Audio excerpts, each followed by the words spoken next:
Hello friends, आज मैं आपको बताऊंगा सेफ्ट्रीजोन एंड टेजोबेक्टम साल्ट के इंजेक्शन के एंटीबायोटिक के बारे में। क्योंकि मेरे पास बहुत इस तरह कमेंट्स आ रहे थे कि सर आप इंटासेप टेजो आता है जिस प्रकार से इंटास का इंटासेप टेजो जिसके अंदर साल्ट आता है सेफ्ट्रीजोन एंड टेजोबेक्टम या अदर कंपनियों के जिसके अंदर साल्ट होना चाहिए सेफ्ट्रीजोन एंड टेजोबेक्टम साल्ट का इंजेक्शन, ये पशु में क्या काम करता है। वैसे मेरे चैनल पर इसके बारे में डिटेल से वीडियो बनी हुई है, लेकिन वो बार बार इस तरह कमेंट्स कर रहे थे कि सर वो वीडियो मिल नहीं रही है, इसलिए आप एक लेटेस्ट वीडियो बना करके दें। तो ये इंजेक्शन पशु में क्या काम करता है, प्रेग्नेंट पशुओं के लिए सेफ है या नहीं,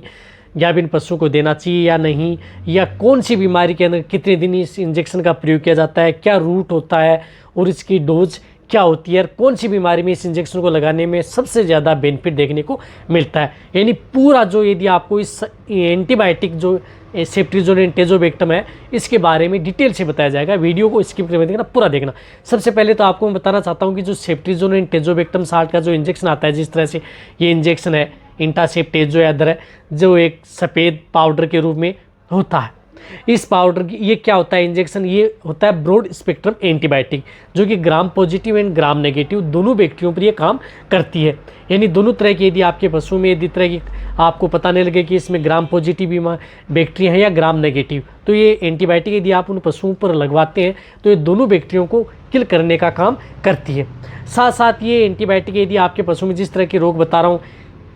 जैसे आपने देखा होगा कि ज़्यादातर इसको मेस्टाइटिस यानी थैलेला रोग में, यदि आपके पशु में किसी भी तरह का यदि थैलेला रोग है, कोई सी स्थिति का थैलेला रोग हो, चाहे एक्यूट हो, पर एक्यूट हो, सब एक्यूट हो या क्रोनिक हो, उस स्थिति में आप सेफ्ट्रीजोन एंड टेजोबेक्टम साल्ट की जो एंटीबायोटिक आती है, इस एंटीबायोटिक इंजेक्शन का प्रयोग आप अपने पशुओं में करवा सकते हैं अपने पशु चिकित्सक के द्वारा। इसी के साथ साथ यदि आपको बताना चाहता हूँ, यदि आपके पशु में थैलेला रोग तो है ही, किसी भी तरह का हो, उसमें तो आप प्रयोग कर सकते हैं। साथ साथ में यदि आपके पशु में सांस से संबंधित कोई भी दिक्कत हो गई है, रेस्पिरेटरी ट्रैक्ट इन्फेक्शन,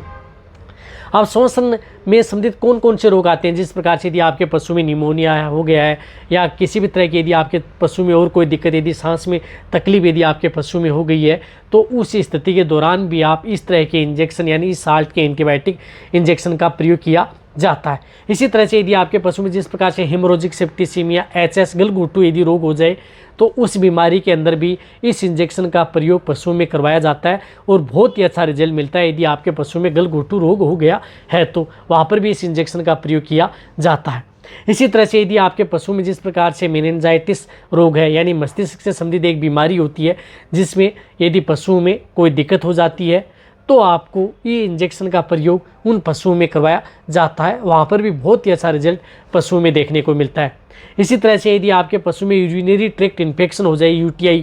यानी जो गाय भैंस है उसकी मूत्र नलिका में संबंधित या किसी भी तरह की कोई दिक्कत है, या वेजाइना में संबंधित कोई दिक्कत है, रिप्रोडक्टिव ऑर्गन से संबंधित यदि कोई दिक्कत यदि आपके पशु में हो गई है, तो भी आपके पशुओं में इस इंजेक्शन का प्रयोग किया जाता है। वहाँ पर भी बहुत ही अच्छा रिजल्ट आपके पशु में देखने को मिलता है। इसी के साथ साथ यदि आपके पशु में अदर जो यदि कोई बैक्टीरियल डिजीज़ यदि आपके पशु में हो जाए तो उसमें किया जाता है। इसी तरह से यदि आपके पशु में जिस प्रकार से आपने पशुओं को देखा होगा कि जैसे जोड़ों में दर्द है, सूजन है, यदि आपके पशु में उठने बैठने में यदि दिक्कत आ रही है, तो भी आप इस इंजेक्शन का प्रयोग उन बीमारियों में भी किया जाता है।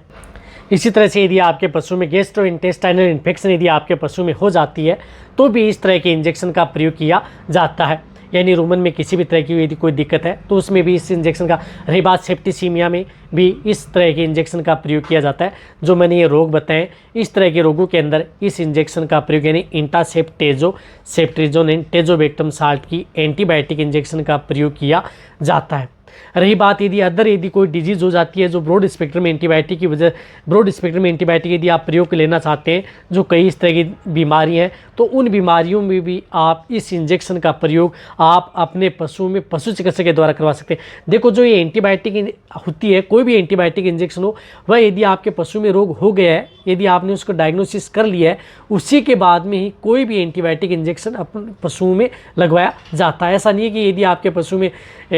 सिंपल इंडाइजेशन है, एनोरेक्सिया है या अदर कोई दिक्कत है, जो खाने पीने से संबंधित कोई दिक्कत हुई है, उस तरह की बीमारी में कभी भी आप एंटीबायोटिक इंजेक्शन का प्रयोग नहीं करवाना चाहिए। रही बात इस इंजेक्शन की डोज की, तो डोज ये इंजेक्शन 5 से 10 mg पर kg बॉडी वेट इंट्रामस्कुलर व इंट्राविनस, यानी दोनों रूट से ये इंजेक्शन पशु में लगाया जाता है। यदि बेटर रिजल्ट यदि आपको लेना है तो इस इंजेक्शन में आपको इसके साथ जो डिस्टिल वाटर आता है, जिस प्रकार से इंटासेप्ट जो है इस पैक के अंदर डिस्टिल वाटर भी आता है, सिरिंज भी आती है, निडल भी आती है, इन सभी का प्रयोग यदि आप करेंगे तो पशु सेफ भी रहेगा। तो 5 से 10 mg पर केजी बॉडी वेट होता है। तो इस तरह से यदि जिन पशुओं का वजन 300 kg से ज़्यादा है तो इनमें आप 3375 mg से लेकर के 4500 mg यानी 4500 यानी 4.5 ग्राम, जिस प्रकार से 4.5 ग्राम का इंजेक्शन है, इसी तरह से 3375 का भी आता है, कम का भी आता है। इस तरह से इसकी डोज होती है। तो ये इंजेक्शन बड़े पशुओं में जिनका बॉडी वेट 300 kg से ज़्यादा है ये तो आप 3375 mg से लेकर के 4.5 ग्राम तक इस इंजेक्शन का प्रयोग पशु में करवा सकते हैं। रही बात कितने दिन तक, यदि इस इंजेक्शन को यदि आप अपने पशु में लगातार इस तरह की यदि डिजीज़ हो गई है तो लगातार इस इंजेक्शन का प्रयोग 3 दिन से लेकर के 4 दिन तक भी कंटिन्यूटी करवाया जाता है। यदि पशु में इस तरह की दिक्कत हो जाती है तो यह एंटीबायोटिक लगाई जाए। यदि पशु में ज़्यादा दिक्कत है, बहुत ज़्यादा इस तरह की क्रिटिकल स्टेज है, तो उस तरह की बैक्टीरियल डिजीज़ हो गई है तो उसमें ये 12 घंटे के बाद में भी ये इंजेक्शन रिपीट किया जाता है। नॉर्मल है तो इसे 24 घंटे के अंतराल में इसको रिपीट किया जाता है। रही बात इसका विड्रॉल पीरियड भी होता है। यदि ये इंजेक्शन लगाने के बाद में आप अपने पशुओं का जो दूध है उन और मीट है उनका सेवन कम से कम 7 दिन तक, जो मीट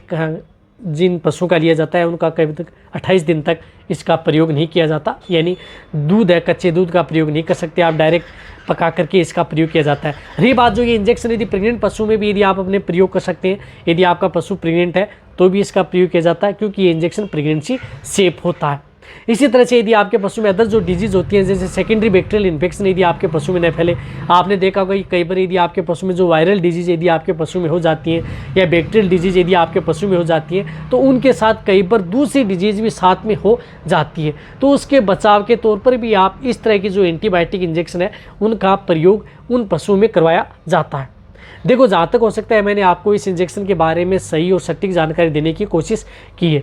तो ये इंजेक्शन और इस इंजेक्शन को जो डिस्टिल वाटर आता है साथ में उसी के साथ घोले, न कि आप जो CPM क्लोरफेनेमिलेट है या एविल है उनके साथ घोल करके इस इंजेक्शन का प्रयोग न करें, नहीं था आपको इतना रिजल्ट नहीं मिल पाएगा।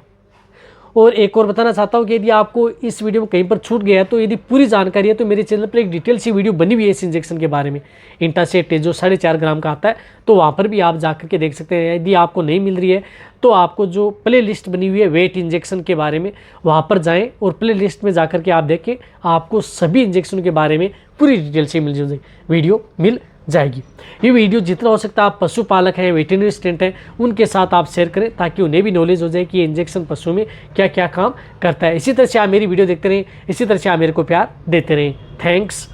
धन्यवाद।